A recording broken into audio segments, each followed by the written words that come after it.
Dice así el versículo 1. Cuando llegó el día de Pentecostés, estaban todos unánimes juntos. Pueden tomar asiento. Al estudiar el libro de los Hechos, es una serie que estamos teniendo aquí por las tardes y es la primera vez que usted nos acompaña, nosotros nos vemos enfrentados a la definición misma del cristianismo. ¿Por qué somos cristianos? ¿Qué es la esencia de lo que se conoce como la religión cristiana? Y no tenemos otra respuesta que nosotros descansamos en la piedra angular que es el Señor Jesucristo. Es en su persona, sus hechos y sus enseñanzas. Este Dios que tomó forma de siervo, poderoso en señales, prodigios y maravillas, y poderoso en palabra también.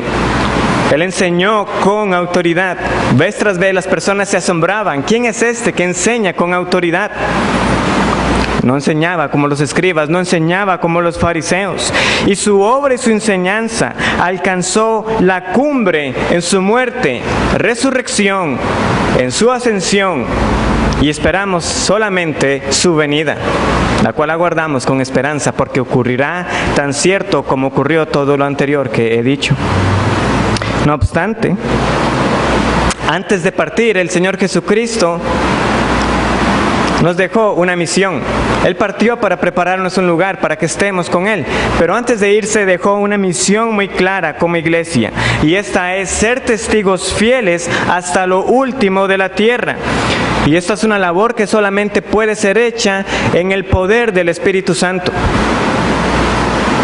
Por esa razón, esta promesa que Él dio, llevó a los apóstoles y en total a un grupo de 120 personas a perseverar en la oración, a reunirse como iglesia, a estar juntos. Pero la iglesia como tal todavía no había nacido. Eso lo veremos hoy, cuando estudiemos más a fondo el capítulo 2.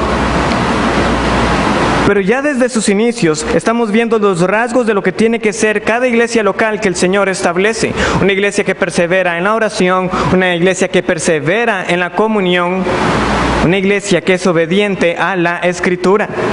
Nosotros somos iglesia, somos una comunidad, somos una familia de fe, porque estamos juntos. La reunión en el día del Señor es de suma importancia, porque amo al Señor, yo también estaré con aquellos que Él ha rescatado. Por supuesto, como pastor yo no ignoro las razones válidas que algunos hermanos tienen que les impide poder estar en los ambos cultos que tenemos el privilegio de celebrar. Pero el llamado a nosotros guardar este día para ser instruidos a la luz de la palabra es de gran importancia. Cada creyente debe poder decir con el salmista: yo me alegré con los que me decían, a la casa de Jehová iremos. Y amarnos unos a otros. Pero sí, es un llamado a la perseverancia, así como ellos perseveraron en esa oración, en esa reunión y en esa obediencia a la Escritura, de la misma manera nosotros. Esa es la razón por la cual muchas iglesias no saben lo que es ya tener un segundo culto en domingo, porque dejaron de perseverar en ello y se resignaron. Es la misma razón también por la que tristemente en muchos lugares tampoco ya hay un culto de oración, o ese tiempo entre semanas se ha sustituido por otra cosa, pero no un tiempo para orar como iglesia. Pero estamos llamados a perseverar. Sin embargo, hay otro riesgo, aun si nosotros perseveráramos en reunirnos cada domingo. Ese riesgo lo veo en que al ser fieles en la asistencia, nosotros perdamos la expectativa de lo que ocurre aquí cada domingo. De que perdamos la expectativa de lo que sucede cuando somos fieles en los medios que Dios nos ha dado. ¿A qué me refiero? ¿Cuántos de nosotros nos preparamos anticipando que algo ocurra este día? Pronto nos podemos acostumbrar a una rutina. Así como es rutinario ir al trabajo, para muchos también puede convertirse en una rutina venir al culto del Señor. Llego, hay una bienvenida, saludo a algunas personas, siento, soy instruido, canto, viene la predicación, después somos despedidos y me voy como otro domingo más. Y es la triste experiencia que nos suele ocurrir. ¿Por qué? Porque dejamos de anticipar que esta reunión tiene un propósito particular y que Dios obra en medio de esta reunión. ¿Cuántos de nosotros venimos con la conciencia de que al orar juntos realmente hay un Dios que nos escucha, que Él ha dicho: si se humillare mi pueblo sobre el cual mi nombre es invocado, y se inclinaren y buscaren mi rostro, yo oiré desde los cielos y sanaré sus pecados? ¿Cuántos de nosotros anticipamos que por medio de la predicación de la palabra, almas serán convertidas al Señor?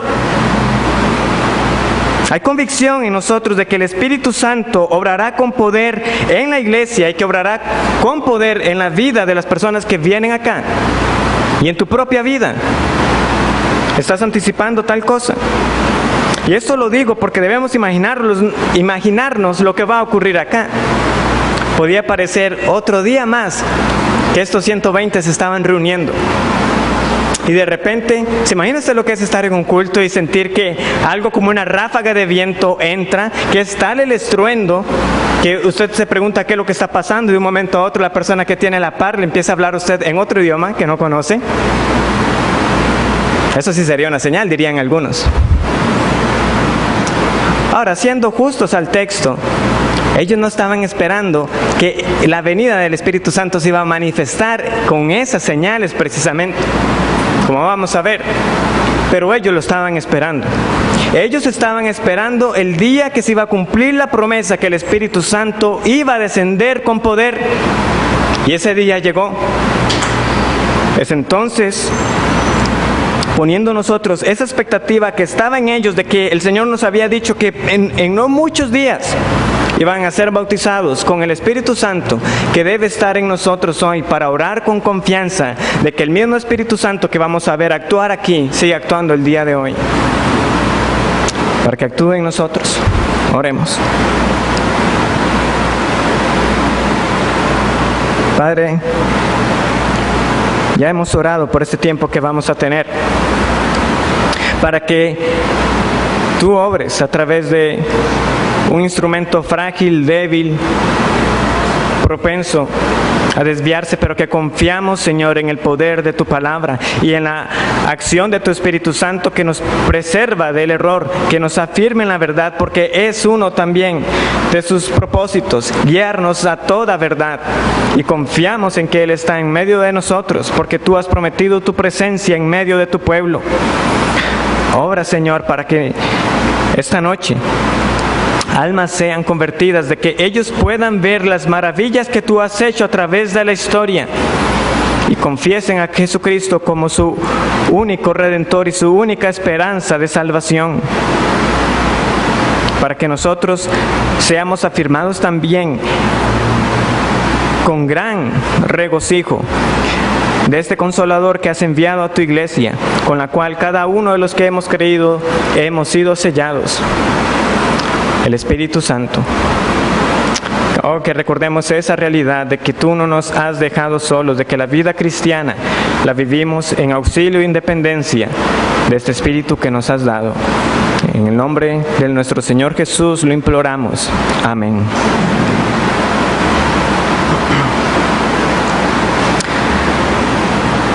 ¿Qué pasó entonces ese día? Volvamos al versículo 1 del capítulo 2.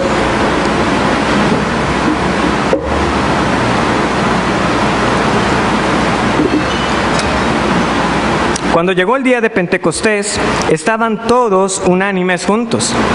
Y de repente vino del cielo un estruendo como de un viento recio que soplaba, el cual llenó toda la casa donde estaban sentados. Y se les aparecieron lenguas repartidas como de fuego, asentándose sobre cada uno de ellos. Y fueron todos llenos del Espíritu Santo, y comenzaron a hablar en otras lenguas, según el Espíritu les daba que hablasen. Moraban entonces en Jerusalén judíos, varones piadosos de todas las naciones bajo el cielo. Y hecho este estruendo, se juntó la multitud y estaban confusos, porque cada uno les oía hablar en su propia lengua. Y estaban atónitos y maravillados, diciendo: mirad, ¿no son galileos todos estos que hablan? ¿Cómo pues les oímos nosotros hablar, cada uno en nuestra lengua en la que hemos nacido? Partos, medos, elamitas, y los que habitamos en Mesopotamia, en Judea, en Capadocia, en el Ponto y en Asia, en Frigia y Panfilia, en Egipto y en las regiones de África más allá de Cirene, y romanos aquí residentes, tanto judíos como prosélitos, cretenses y árabes, les oímos hablar en nuestras lenguas las maravillas de Dios. Y estaban todos atónitos y perplejos, diciéndose unos a otros: ¿qué quiere decir esto? Mas otros, burlándose, decían: están llenos de mosto. Este texto y lo que continúa del capítulo 2 es reconocido como el primer avivamiento en la iglesia, porque aquí estamos viendo el nacimiento de la iglesia. Y nació con una demostración poderosa de la acción de Dios por medio del Espíritu Santo. Ahora, dado que voy a estar usando ese término muchas veces, ¿qué es un avivamiento? ¿Qué es? Dicho en pocas palabras, un avivamiento es la renovación de la vida espiritual, es revivirla, es despertarla. Y todo avivamiento se reconoce por una conversión en un gran número de personas, de pecadores, al arrepentimiento para salvación. Hoy no vamos a ver el final del capítulo 2, pero al final de él vamos a ver que más de 3,000 personas se arrepienten y creen en el Señor Jesucristo. Esa es una marca de todo avivamiento. Un gran número de personas es llevada a la salvación. También los avivamientos se reconocen por su alcance y por su intensidad. Es decir, cada avivamiento tiene un momento en el tiempo y en el espacio definidos. Tiene un momento en el espacio y en el tiempo definidos. Nosotros podemos verlos geográficamente. Luego es en una zona particular y por un tiempo determinado, luego del cual esa intensidad con la que empieza se va. Es algo que vive por poco tiempo. Por supuesto, siempre quedan frutos que permanecen de cada avivamiento. Pero lo que me refiero es que nosotros podemos ir hoy a este mismo lugar donde esto ocurrió y les aseguro que no vamos a ver una conversión masiva de personas y no vamos a ver muchas personas siendo bautizadas. ¿Por qué? Porque ya esto pasó, ya ocurrió. Pero entonces, ¿qué nos enseña este texto en Hechos 2 acerca de lo que conocemos como el Pentecostés y de forma general sobre los avivamientos? En primer lugar, tenemos que notar que el avivamiento es un acto soberano de Dios. Nosotros no podemos producirlos, son de Dios en su completa potestad. ¿Cómo sabemos nosotros eso? Que es un acto soberano. Bien, comparte un predicador que dice: siempre me quedo perplejo cuando veo tableros en las iglesias anunciando la llegada de un avivamiento. Me pregunto, ¿cómo puede uno calendarizar un avivamiento? Los verdaderos avivamientos son provocados por la obra soberana de Dios, derramando su Santo Espíritu en los corazones de las personas. Suceden cuando el Espíritu Santo viene al valle de los huesos secos y con su poder les da vida nueva y aviva la vida espiritual del pueblo de Dios. Y es importante que nosotros tengamos esto al entender este pasaje, que lo comprendamos. ¿Por qué? Veamos de nuevo los versos del 1 al 3. Cuando llegó el día de Pentecostés, estaban todos unánimes juntos, y de repente vino del cielo un estruendo como de un viento recio que soplaba, el cual llenó toda la casa donde estaban sentados, y se les aparecieron lenguas repartidas como de fuego, asentándose sobre cada uno de ellos. Vemos que estaban todos juntos. Eso era lo que ellos estaban haciendo en todos los días anteriores hasta que llegó el día de Pentecostés. Eso no nos debe extrañar. Ellos seguían perseverando en la comunión, en la coinonía. Y ellos estaban anticipando el Espíritu Santo. Sin embargo, ¿cómo es descrito este evento cuando ocurre? Versículo 2, y de repente. Fue algo repentino, algo inesperado, algo que los tomó por sorpresa. Aunque ellos tenían la promesa y la estaban anticipando, ellos no estaban tomando el tiempo para decir, ya va a venir el Espíritu Santo. Fue algo repentino. De nuevo, ¿por qué? Porque está en la sola potestad de Dios obrarlo. No fue algo fabricado humanamente. O sea, nosotros sabemos que ellos lo estaban anticipando y que no iba a ser dentro de muchos días. Volvamos al capítulo 1 de Hechos, versículo 4.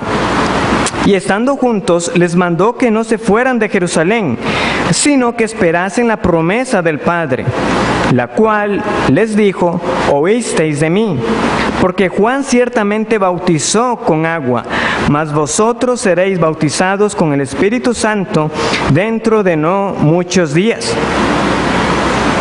Entonces ellos sabían que era poco tiempo, y de hecho nosotros sabemos que fue poco tiempo. ¿Cuántos días? Fueron 10 días. ¿Cómo podemos sacar nosotros ese número? Bueno, porque Pentecostés deriva de una palabra griega que significa literalmente quincuagésimo, es decir, el número 50 de una serie. Entonces, en nuestro caso estamos hablando de una serie de 50 días. Ahora, ¿cuántos días fue que estuvo el Señor resucitado con ellos?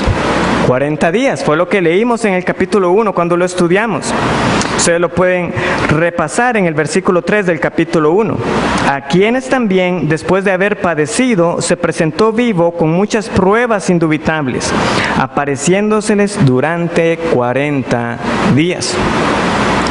Esta fiesta conocida como, esta fiesta de los 50 días, los judíos la conocían como la fiesta de las cosechas, o la fiesta de las semanas, 7 semanas más un día. Y esos días se empezaban a contar a partir de la Pascua. En nosotros, o en nuestro caso, nosotros los estamos contando a partir del día de la resurrección del Señor. Por tanto, sabemos que no fueron más de 10 días en los cuales esta promesa se cumplió. Pero por más cercano que fue, de nuevo, fue de repente. Ellos no lo estaban esperando en ese momento. Ellos no concluyeron porque simplemente era la fiesta de las semanas, porque era la fiesta de las cosechas que ese día iba a ocurrir. No tenían forma de saberlo. Ellos nada más estaban siendo fieles en orar, en reunirse y en obedecer la Escritura. Pero el día que llegó fue el día que soberanamente Dios determinó. ¿Y qué fue lo que sucedió de repente? Leemos que fue un estruendo como de un viento.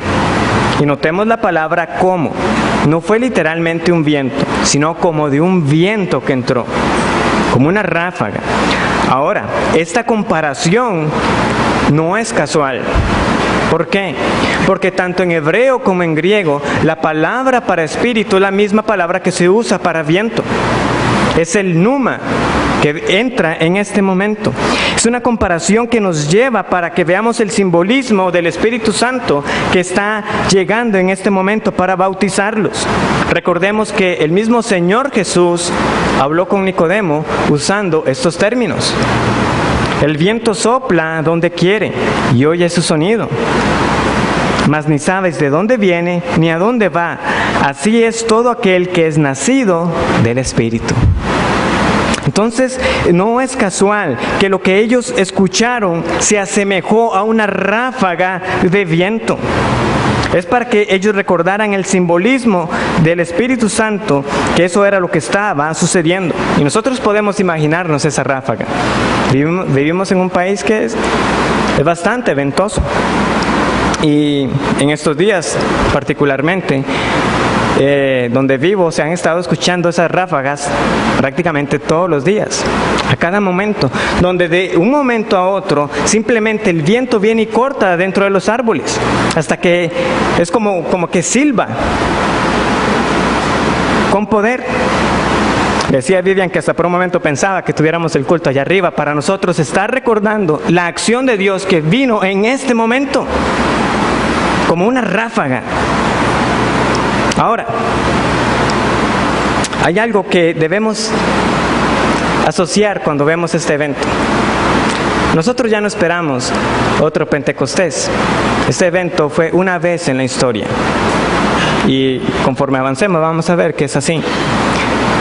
Sin embargo, nos debe recordar otro evento que sí estamos anticipando, la venida del Señor. Nosotros sabemos que Él viene pronto y oramos que venga pronto, pero será igualmente repentino, será como ladrón en la noche. ¿Estás preparado para el día que el Señor vuelva? Porque te digo, está cerca y vendrá cuando menos lo esperas. En segundo lugar, ¿cómo sabemos que este acto es únicamente porque Dios así lo quiso? Bueno, el lenguaje nos deja ver que es atribuido divinamente. Dice, y de repente vino del cielo. Nada más. No dice, y de repente cuando ellos hubieron orado para que viniera el Espíritu Santo. No dice, y de repente cuando ellos clamaban por la promesa, no. Y de repente vino del cielo. Es su origen celestial, es su origen divino. Y todo avivamiento y el cristianismo como tal es siempre la actividad de Dios. Este ruido, como una ráfaga de viento que vino del cielo, era de lo alto. Era el momento en que el Padre y el Hijo enviaban al Espíritu Santo para cumplir lo que ya habían prometido. Eso es lo que pasa. Así es cada avivamiento. Es de Dios, no es del hombre. Y muchos hoy día han fabricado eventos que los venden como avivamientos. Pero lo que ahí se hace y se celebra no es el resultado del poder de Dios obrando. No es el resultado de una acción sobrenatural del Espíritu, sino invenciones para engañar a muchos sobre su condición espiritual. Donde tristemente muchos piensan que han alcanzado un nivel espiritual superior. Aquí estamos siendo ungidos, aquí estamos siendo bautizados y llenos del Espíritu Santo. Pero la triste realidad es que aún no han conocido lo que es la verdadera vida que el Señor da. No, ningún ser humano manipula, ningún ser humano programa los grandes despertares. Sí, Pedro predicó, como vamos a ver, y qué sermón que predicó, pero los resultados no estaban en manos de él. Fue el Señor que redimió más de 3,000 personas. Sí, siglos atrás un hombre llamado Jonathan Edwards predicó sermones que ya había predicado antes, pero cuando Dios quiso, multitudes fueron compungidas y estuvieron clamando por el perdón de sus pecados. Sí, fue Martín Lutero que clavó las 95 tesis, y aunque ese periodo lo conocemos como la Reforma, no hay reforma sin avivamiento, y el resultado que vino fue la acción de Dios. Él no lo pegó pensando lo que se venía. ¿Por qué? Porque es la voluntad de Dios actuando en su pueblo. Y hay un tercer detalle que yo no quiero que pasemos por alto, para simplemente afirmarnos que de nuevo, yo sí creo que nosotros podemos orar al Señor para que traiga un avivamiento, pero debemos tener esto bien claro. Vendrá cuando Él quiera, no porque nosotros lo estemos obligando o reclamando para que actúe de esa manera, jamás. ¿Cómo estaban ellos ese día? Versículo 2. El cual llenó toda la casa donde se reunían, el aposento alto, donde estaban sentados. Ellos estaban sentados. Si hubieran estado orando, se nos hubiera dicho que estaban orando. O que se hubiera usado un lenguaje diferente, que tenían sus cabezas inclinadas, que estaban postrados. Pero no, estaban sentados. Quiere decir que lo más probable era que estaban recibiendo instrucción por alguno de los 12. De nuevo, para que ellos no tuvieran en su cabeza, en su mente, que lo que estaba viniendo era porque ellos habían orado y entonces ahora el Señor está obrando de esta manera. No. La promesa era cierta y como vimos, esa promesa los llevó a orar. Pero de nuevo, fue cuando Dios quiso. Ahora, ¿por qué fue que Dios obró de esta manera tan impresionante, de un estruendo como un viento recio que soplaba? ¿Por qué esta señal? Bueno, cada avivamiento tiene un propósito. Dios no actúa y obra sus maravillas simplemente por obrarlas.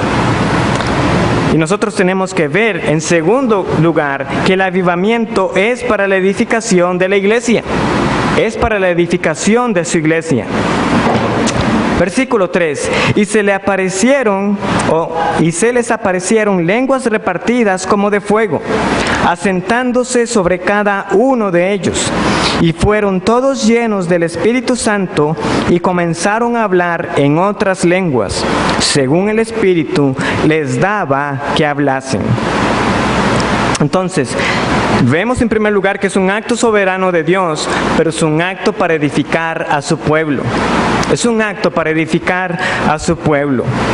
Cada avivamiento tiene marcas que los distinguen claramente de cualquier otro movimiento en el periodo de la iglesia. Ya mencioné que hay una conversión masiva de pecadores. Pero ¿qué ocurre en estas personas que están en este avivamiento? En primer lugar, una marca de todo avivamiento es que hay un celo por la sana doctrina, para la proclamación de la verdad. Nosotros leemos aquí que ellos no cesaron de hablar las maravillas de Dios. Y Pedro va a predicar también un sermón totalmente doctrinal. El creyente nunca se debate entre doctrina o no doctrina, no. Sí, nosotros no podemos excluirla. Nuestro debate es siempre entre la sana doctrina y la falsa doctrina. Y cuando el Señor trae un avivamiento, traerá un celo por la sana doctrina.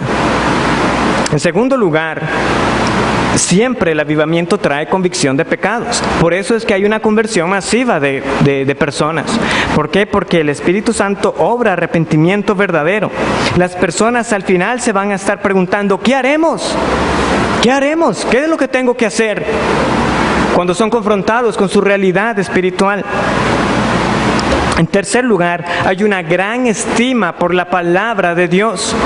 Esa estima la veremos cuando estudiemos el sermón de Pedro, un sermón escritural, apelando siempre a lo que el Espíritu Santo dijo por medio de él y que estaba registrado en las Escrituras.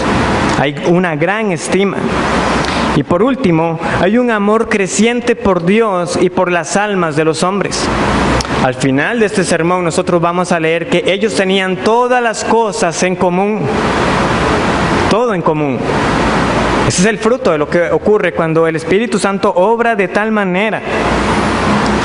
Pero adicionalmente a esas marcas, hubo algo que fue particular al día de Pentecostés, que es solamente para este día que nosotros vemos.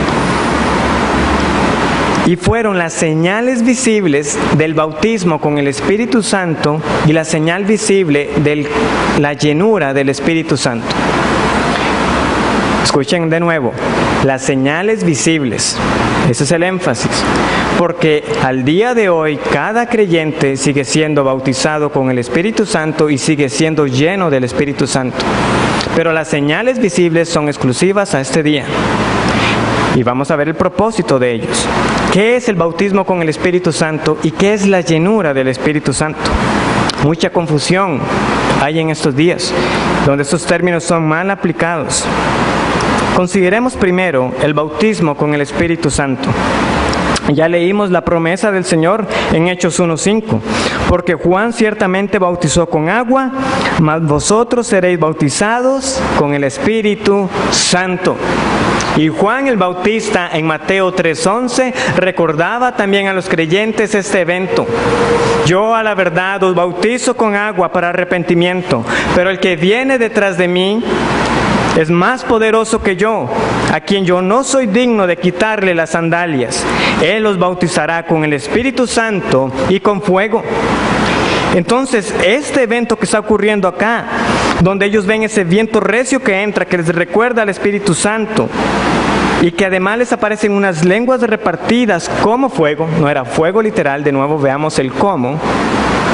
Les tiene que recordar, Juan había hablado de esto y el Señor también nos había recordado que íbamos a ser bautizados con el Espíritu. Entonces, ¿qué es este bautismo? Nosotros vamos a ir de nuevo a las Escrituras para saber qué es el bautismo con el Espíritu. Pablo lo resume muy bien. El bautismo con el Espíritu es la unión con el cuerpo de Cristo. Cada creyente en el momento de su salvación es sellado con el Espíritu y forma ahora parte del cuerpo del Señor, de su iglesia. Vayamos un momento a Gálatas, capítulo 3. Gálatas 3.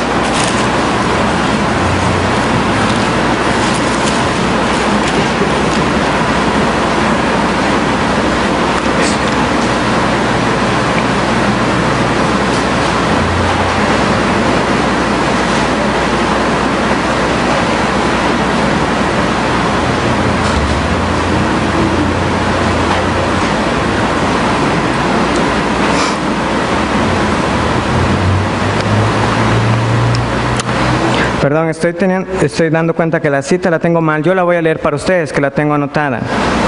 Pues sois todos hijos de Dios por la fe en Cristo Jesús, porque todos los que habéis sido bautizados en Cristo, de Cristo estáis revestidos. Voy a leer otra para ustedes y esta sí la pueden leer conmigo. 1 Corintios 12:13. 1 Corintios 12:13.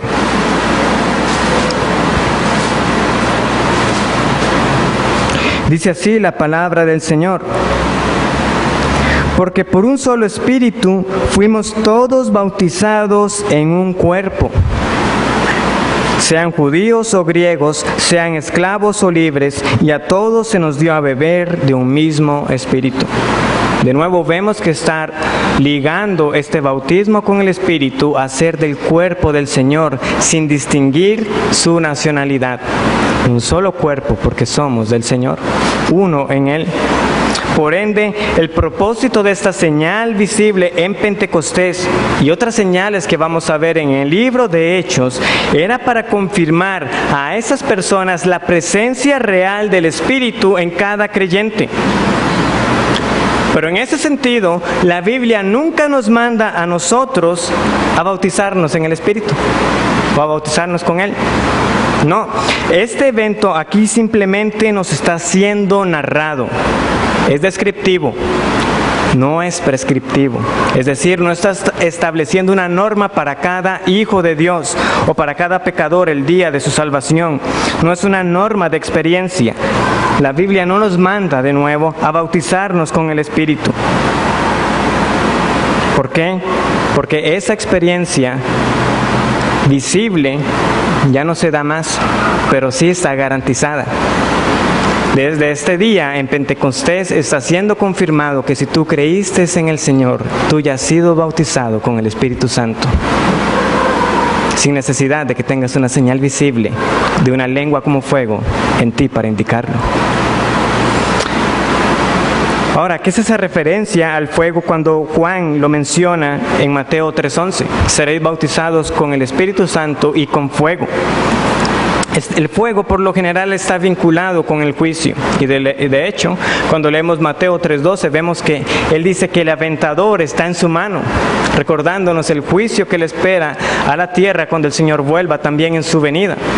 Sin embargo, creo que también puede ser aplicado para Pentecostés porque el hecho es que a ellos les aparecen lenguas como de fuego también, de nuevo para que ellos recordaran lo que ya se les había prometido. Porque el fuego también recuerda la presencia del Señor con su pueblo. ¿Cómo fue que le apareció Dios a Moisés? Una zarza ardiendo. ¿Cómo fue que Dios cuidó a su pueblo en el desierto? Una columna de fuego. ¿Cómo fue Elías arrebatado al cielo? En carros de fuego. ¿Qué fue lo que descendió cuando Elías clamó para que el becerro fuera consumido? Fuego, indicando que ese era el Dios verdadero. ¿Qué fue lo que el ángel llevó a la visión a Isaías? Un carbón encendido para limpiarlo de su inmundicia. Y así como el fuego purifica, el Espíritu Santo regenera, de manera que la promesa del Antiguo Testamento es cierta para nosotros hoy. Os daré un corazón nuevo y pondré mi espíritu dentro de vosotros. Hermanos, eso ha sido cumplido si estás en el Señor, por medio de la regeneración del Espíritu. Ahora, al contrario del bautismo, nosotros sí somos mandados a ser llenos del Espíritu Santo. Sí somos mandados a ser llenos del Espíritu Santo. Ahora, ¿qué es eso de ser lleno del Espíritu? ¿Es acaso que se nos dio el día que fuimos salvos solamente una parte del Espíritu Santo? No. El Señor Jesús dijo muy claramente, Dios no da su Espíritu con medida, dando a entender que cada creyente recibe la plenitud del Espíritu Santo el día de su salvación. Entonces no es eso. ¿A qué se refiere entonces ser lleno? Esta llenura o andar en el Espíritu se entiende como un control por parte del Espíritu Santo, a ser dominado por Él. Ahora, a la luz de Pentecostés, alguien puede preguntar, Ronnie, cada vez que alguien es lleno del Espíritu Santo, ¿va a hablar en lenguas? No. De nuevo, así como la señal del bautismo fue esa lengua como fuego, la señal de que ellos habían sido llenos del Espíritu Santo fue que hablaran en lenguas las maravillas de Dios. De nuevo, fue una señal particular para este evento, para que los creyentes desde este momento entendieran que habían recibido la plenitud del Espíritu Santo y que estaban siendo dominados por Él. Una señal visible y audible para este momento. Y de nuevo, nosotros no debemos confundirnos porque ellos hablaran lenguas, es decir, otros idiomas. Porque tenemos que centrarnos en el contenido de lo que ellos hablaron, las maravillas de Dios. Y cuando nosotros recordamos este punto, eso hace total armonía con el resto de la Escritura, que siempre asocia el andar en el Espíritu con un fruto evidente en la vida del creyente. Por ejemplo, dice Efesios 5, 18 y 19. Y no os embriaguéis con vino, en lo cual hay disolución, sino sed llenos del Espíritu Santo. ¿Y qué es lo que sigue a continuación al ser llenos del Espíritu Santo? Hablando entre vosotros con salmos, himnos y cantos espirituales, cantando y alabando con vuestro corazón al Señor. También vemos que estas son las marcas, que es lo que sale de nosotros, que muestra que a lo interno estamos siendo dominados por el Espíritu, que estamos siendo controlados por Él.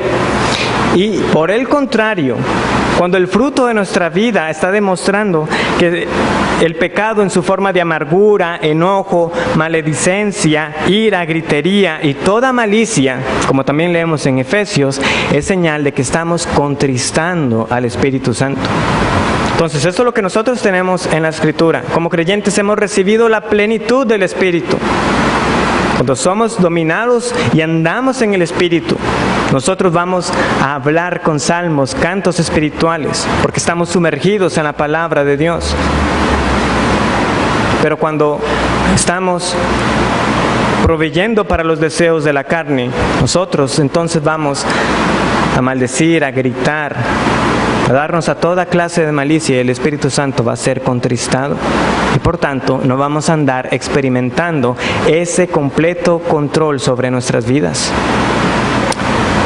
Hermanos y amigos, y quien pueda estar viendo este video eventualmente ahora o en algún punto en internet, no confundamos nuestra condición espiritual por lo extraordinario. No es lo extraordinario lo que mide nuestra condición espiritual. Si tú has hablado en lenguas y has tenido lenguas como fuego, mide tu condición espiritual por lo ordinario. ¿Es tu vida cotidiana un reflejo de que andas según el Espíritu? ¿O por el contrario, de que estás proveyendo para los deseos de la carne? Esa es la señal que tú tienes que buscar. Ahora bien, ellos no hablaron en otros idiomas por hablar en otros idiomas. Esto, como todo, tuvo un propósito. ¿Y qué propósito cumplió? Es lo que he mencionado al inicio del propósito de un avivamiento, la conversión de pecadores. Los avivamientos tienen también el propósito de glorificar a Dios en la conversión de pecadores. Veamos el versículo 5. Moraban entonces en Jerusalén judíos, varones piadosos de todas las naciones bajo el cielo. Y hecho este estruendo, se juntó la multitud y estaban confusos, porque cada uno les oía hablar en su propia lengua. Ese es el propósito. Las personas que estaban alrededor, muchos de estos judíos que habían llegado por causa de Pentecostés, escucharon el estruendo también. Pero así como los creyentes fueron sorprendidos por el estruendo, esta multitud se viene a sorprender porque lo que se vienen a encontrar es un grupo de personas que están hablando en diversos idiomas, y no cualesquiera idiomas, las lenguas que ellos habían aprendido desde su nacimiento. Y esto es recalcado vez tras vez. Eran lenguas conocidas, y por 3 ocasiones, del versículo 5 hasta el 13, constantemente ellos están: ¿cómo es que les subimos a hablar en nuestra lengua? ¿Cómo es que les subimos a hablar en la lengua que hemos nacido? ¿Cómo es que estos galileos pueden hablar nuestro idioma? ¿Por qué es que los podemos entender? Esto no es casualidad de lo que estamos viendo acá, de que ellos estaban confundidos, atónitos y maravillados. Porque lo que está aquí escrito, está escrito para contraponerlo con un evento que ocurrió miles de años atrás. ¿Cuándo fue que hubo también confusión a causa de los idiomas? En Génesis 11, cuando los hombres intentaron construir la Torre de Babel. Y nosotros tenemos una gran base para decirlo, porque la palabra lengua y la palabra confusión que son usadas aquí en griego son las mismas palabras en griego que la Septuaginta, la traducción en griego del Antiguo Testamento, usa para el relato de Génesis 11. Es para que lo tengamos en mente. Recordemos, los hombres se ponen de acuerdo. En ese tiempo solo hablaban un idioma. Construyamos una torre tan alta que llegue al cielo, por si fuéramos esparcidos. Y ahí es donde radica la gran desobediencia y rebeldía del hombre, porque Dios había dado un mandamiento de que se esparcieran y que se multiplicaran. Pero el hombre construye una torre para estar juntos. Eso es la desobediencia. No era el temor de Dios de que iban a llegar literalmente al cielo por la torre, sino el acto y el orgullo rebelde de decir: nosotros no nos vamos a separar, aquí nos vamos a quedar juntos y esta torre será por testimonio. Y Dios dice: no lo harán. Y confundió allí las lenguas, y ya nadie más entendía lo que su compañero decía. Pero llegamos aquí a Hechos 2 y estamos viendo una reversión, porque ahora ocurre lo contrario. Las personas están escuchando a los demás hablar en su idioma y están entendiendo. Ellos están atónitos de que tal cosa pudiera ocurrir, que galileos, así de forma menospreciando, gente sin educación, del vulgo, ¿cómo es que ustedes pueden hablar nuestra lengua? Oh, el pecado viene y trae separación de Dios y el hombre, pero aquí en Hechos 2, por la promesa del Señor y la obra del Espíritu Santo, somos otra vez hechos cercanos y hechos uno en Él. La separación del pecado viene a ser revertida por la obra del Espíritu Santo en nosotros para salvación. Y esto de nuevo ocurre como una sombra de la misión que fue dada en Hechos 1:8. Todas las naciones que nosotros leímos acá no son casualidad que se nos mencionen. Recordemos la promesa en Hechos 1:8. Pero recibiréis poder cuando haya venido sobre vosotros el Espíritu Santo, y me seréis testigos en Jerusalén, en toda Judea, en Samaria y hasta lo último de la tierra. ¿Y cuáles naciones estaban acá representadas? Nos dice Hechos 2:5, todas las naciones bajo el cielo. y me serán testigos hasta lo último de la tierra. Y aquí hay un anticipo de lo que Dios va a hacer a través de su iglesia. Todas las naciones bajo el cielo, o es decir, el mundo que ellos conocían, escucharon las maravillas de Dios. Esa es su misión. Recuerden, esta lista de países y de regiones geográficas, porque no todos son países, es dada para recordar las diferentes lenguas. En última instancia no sabemos por qué Lucas incluye a unos u otros no. El propósito es simplemente demostrar la diversidad de idiomas que habían. Pero Lucas no nombra cada pueblo, simplemente hay un propósito de ilustrar que allí en ese momento, a causa de Pentecostés, se había reunido el mundo conocido, todas las naciones bajo el cielo. El hecho de nuevo no deja de ser asombroso. La mayoría de las personas que estaban aquí, ya de por sí era probable que hablaran más de un idioma. De nuevo recordemos que eran judíos los que estaban ahí. Algunos, por herencia de sus padres, podrían hablar el arameo.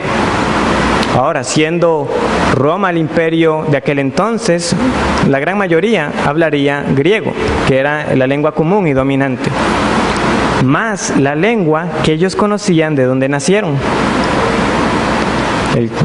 Los medos, Egipto, todos estos lugares que tenían sus lenguas propias. Eso era lo que los dejaba a ellos atónitos. Es que no están hablando lo que la mayoría de nosotros podríamos hablar, arameo o griego. No, es que están hablando la lengua exclusiva del lugar de donde yo vengo. Y yo sé que estos hombres galileos nunca han estado ahí. Estaban atónitos, maravillados. Y aunque no tenemos todos los detalles, este evento, aunque ellos estaban confusos, no fue un desorden, no fue un evento de un alboroto, porque ellos pudieron entender claramente lo que decían. Ellos están hablando las maravillas de Dios. No fue simplemente que escucharon, ¿qué es eso? No, ese parece mi idioma. No, yo sé muy bien lo que están diciendo. Es la palabra de Dios. Palabras coherentes. Había kurdo, había frigio, había árabe y las demás lenguas ahí representadas. Todo lo que ocurría los tenía sorprendidos. De nuevo, el énfasis está en lo que hablaron. ¿Qué fue lo que hablaron? Las maravillas de Dios. Otra forma de decirlo, los poderosos hechos de Dios. Pero ¿qué está implícito en la frase, las maravillas de Dios? Lo que está ahí es la predicación que ha sido delegada a la iglesia, la misión exclusiva de predicar el Evangelio. El verdadero mensaje de Dios es el mensaje del Dios que actúa en su iglesia. Este mensaje no fue un discurso contra el imperio romano, no fue contra la tiranía, no fue contra la injusticia de los gobernantes, no, fue el mensaje del Evangelio que es para todos los pueblos. Para toda persona, que todo aquel que invocar el nombre del Señor será salvo. Ese es el mensaje, esta es la esencia, así de llano y sencillo. Dijo un predicador, uno necesita ser muy listo para leer muchos de los libros modernos que los hombres escriben acerca de Dios, pero gracias sean dadas a Él, que no hay que ser listo para ser cristiano. Porque todo aquel que reconozca su necesidad delante de Él tiene esperanza de salvación. No, nosotros hablamos de las maravillas de Dios porque predicamos de un Dios que actúa. O si tú puedes ver este mundo, y es un mundo que tú dices es una miseria. Cuánta destrucción, cuánta pobreza. Tú estás viendo la consecuencia del pecado del hombre en el mundo. Pero la buena noticia es que Dios no ha abandonado el mundo. Él sigue actuando en él. Nosotros hablamos de las maravillas de Dios porque es el Dios que actúa en el mundo. Tú tienes que ir a la Biblia y vas a ver cuáles son estas maravillas. Tú vas a ver a aquel que viene y rescata a una familia del diluvio por pura gracia. Puedes ver y avanzar y vas a ver que llama a un hombre siendo idólatra y le da la promesa: yo haré de ti una gran nación. Podemos avanzar y vamos a leer acerca de un hombre que parecía estar destinado a ser un pastor de ovejas porque había huido de Egipto por haber cometido homicidio, y Dios lo usa para rescatar a su pueblo. Hablamos de las maravillas de Dios porque hablamos del Dios que partió el mar en dos. Estamos hablando de las maravillas de Dios porque fue aquel que le dio la victoria a David contra Goliat. Hablamos de las maravillas de Dios porque fue Él el que actúa para dar la riqueza y la sabiduría a Salomón que todo mundo deseaba escuchar. Hablamos de las maravillas de Dios porque es Él el que actuó aun cuando su pueblo estuvo en cautiverio y que libró a Mardoqueo, que libró a Esther. Hablamos de las maravillas de Dios porque libró a Daniel delante de la presencia de Nabucodonosor, porque lo libró de la boca de los leones. Hablamos de las maravillas de Dios porque libró a Sadrach, Mesach y a Abednego de aquel horno que había sido calentado hasta 7 veces. Pero lo más maravilloso es que, y podríamos seguir mencionando mucho más, es que todo esto apunta a la gran maravilla que debe dejar a todo mundo asombrado, de que el Hijo de Dios se hizo hombre y habitó en medio de nosotros, y que vino para dar salvación a todo aquel que en Él cree. Esa es la maravilla de Dios y lo que deja a todo mundo asombrado. El Dios que actúa. Oh, mirad cuál amor nos ha dado el Padre, para que todos seamos llamados hijos de Dios. Un pueblo rescatado de su vana manera de vivir para dar gloria al único que es digno de toda gloria, el Cordero de Dios, inmolado por nuestros pecados.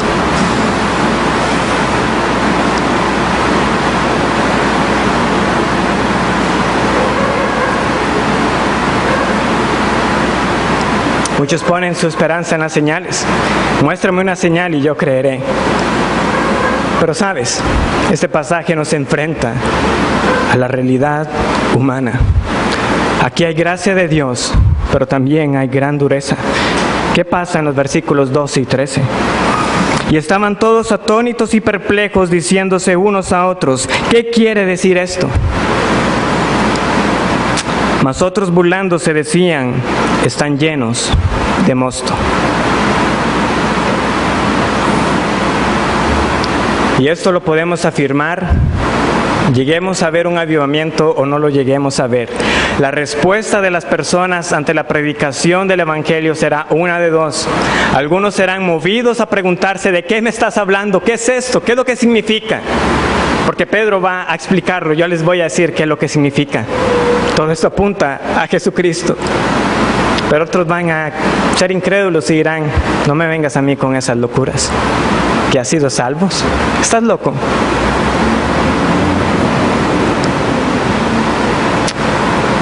Qué confianza que tenemos nosotros, hermanos, que no necesitamos ver un avivamiento, aunque debemos anhelar que Dios venga y actúe con poder en medio de nosotros. Pero el mismo Espíritu que los creyentes recibieron este día en Pentecostés nos ha sido dado. ¿Para qué? Para que prediquemos con el poder del Espíritu el mensaje que trae arrepentimiento a todo pueblo, a toda persona. Sí, es el mensaje que nos hará que efectivamente cumplamos la misión que nos ha sido dada de hacer discípulos a cada nación donde el Señor nos lleve. Esa es nuestra confianza.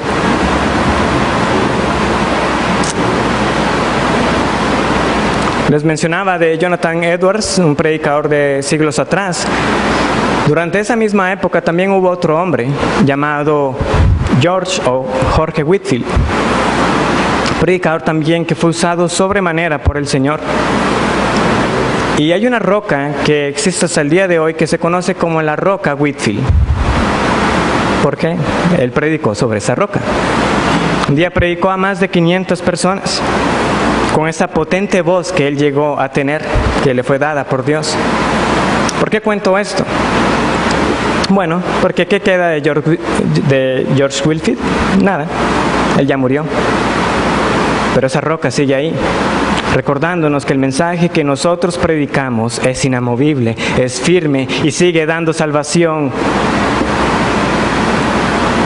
Él ya no está, Pero nosotros tenemos el mismo mensaje que Él predicó y tenemos el mismo mensaje que Pedro predicó. Hermanos, nosotros por el poder del Espíritu, más que rogar por señales, más que rogar por lenguas, roguemos por la verdadera unción del Espíritu, es decir, un amor por el Señor para obedecerle a Él en todo lo que nos ha mandado, para predicar en el auxilio del Espíritu Santo, porque Él nos ha dado su palabra. No es mi palabra como fuego, dice el Señor, y como martillo que quebranta la piedra.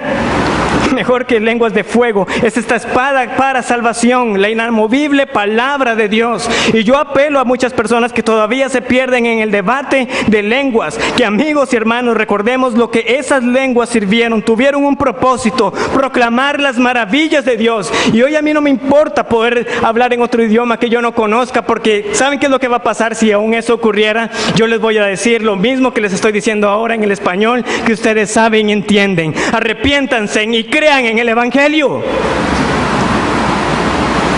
Tristemente otros se burlaron. Están borrachos, dijeron. Están llenos de mosto. Ebrios. Lo que es la dureza del corazón humano. ¿Cuándo alguien ebrio va a hablar correctamente otro idioma? ¿Quién va a hablar otro idioma que nunca conoció simplemente porque ahora está borracho? Pero esa es la dureza del corazón humano. Esa es su incredulidad. Oh, que su misericordia sea sobre nosotros para ser guardados de un corazón tan duro y tan perverso que niega la obra del Espíritu Santo. Hermanos, no fue falta de evidencia. El mensaje llegó a ellos tan claro como nos llega a nosotros hoy, porque lo hablaron perfectamente. Ese es el idioma que a mí me enseñaron desde que nací. El mismo lenguaje que tú escuchas hoy, con el cual fuiste enseñado y que te ha sido heredado. Sin embargo, no dieron crédito a que lo que ocurría fue la obra del Espíritu Santo. Y muchos hasta el día de hoy siguen negando la obra del Espíritu Santo en la iglesia.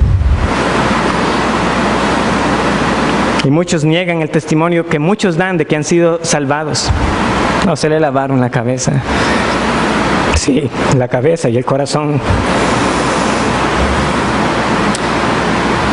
Pero ¿sabes? Tú que quieres negar la obra del Dios que actúa en su iglesia. Ustedes tienen más de 2000 años tratando de derribar lo que el Señor ha comenzado, y sus puertas no han prevalecido contra la iglesia. Porque no es una obra que descansa en las fuerzas humanas, descansa en el Dios que actúa, y que por más de 2000 años la locura de la predicación ha rescatado, sigue rescatando y rescatará a muchos del reino de las tinieblas y para que sean trasladados al reino de Dios. No, hermanos, yo no sé si estaremos vivos o si el Señor traerá un avivamiento a este país, pero sí me queda una gran convicción. Todavía quedan muchas personas por ser alcanzadas con el Evangelio. Y tenemos este mensaje infalible para predicarlo: que en la cruz de Cristo hay perdón de pecados.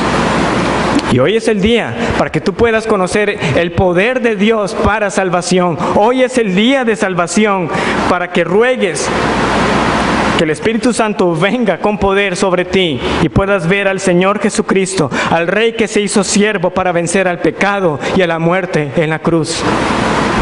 Ruega por ello, no pidas señales, que eso no te va a convencer, sino una obra regeneradora del Espíritu Santo en tu vida. Y nosotros damos gracias a Dios porque muchos podemos decir: oh, bendito día que el Espíritu Santo vino a mi vida y me dio un nuevo corazón. Padre, te damos gracias por poder meditar en tu palabra. Cuánta debilidad para poder transmitir la acción poderosa que ese día fue obrado. Pero Señor, nosotros no nos desvelamos hoy por señales, por lenguas, sino en el mensaje que nos salvó, que un día tú abriste nuestros oídos espirituales y escuchamos de las maravillas que tú has hecho. Y cuán maravilloso que tuviste compasión por esta raza caída y que por amor a tu nombre enviaste a tu Hijo Jesús para el perdón eficaz de cada pecado. Y hoy puede ser este día de salvación. Oh Señor, queremos ver el poder del Espíritu en la salvación de pecadores. Y danos esa confianza, Señor, de que no descansa en nosotros que somos testigos, sino en el mensaje que como testigos llevamos. Oh, quebranta con este martillo que es tu piedra esos corazones duros como la roca, y da un corazón nuevo, y que la promesa que nosotros hoy vemos como una realidad por pura gracia también sea hecha en ellos, que les des un corazón nuevo y pongas tu espíritu dentro de ellos. En el nombre del Señor oramos. Amén.